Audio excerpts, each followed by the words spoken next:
50%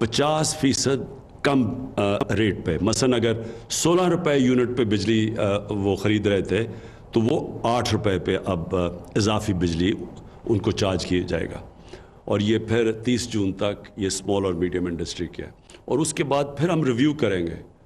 لیکن ساری انڈسٹری اگلے 3 سال کے لیے 25% کم ریٹ پہ ہم ان کو اضافی بجلی دیں گے، یعنی جو وہ بجلی اب تک استعمال کرتے تھے ساری انڈسٹری، جس پہ بڑی انڈسٹری بھی شامل ہے، ان ساروں کو اضافی بجلی 50% کم ریٹ پہ جائے گی۔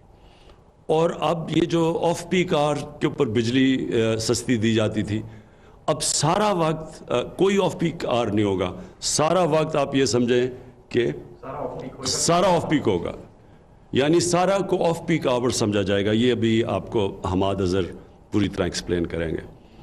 اور یہ بھی مجھے خوشی یہ ہے کہ ہمارا اس وقت کووڈ کے بعد پاکستان کی جو سیمنٹ کی سیلز ہیں وہ ریکارڈ ہوئی ہیں، وہ ابھی حماد آپ کو انڈسٹری کی جو پرفارمنس ہے وہ بتائیں گے۔ ہمارے موٹر سائیکلوں کی بڑی زبردست سیل ہوئی ہے، گاڑیوں کی سیل بڑھ گئی ہے، اور ہماری جو کنسٹرکشن انڈسٹری ہے وہ بڑی تیزی سے آگے بڑھ رہی ہے۔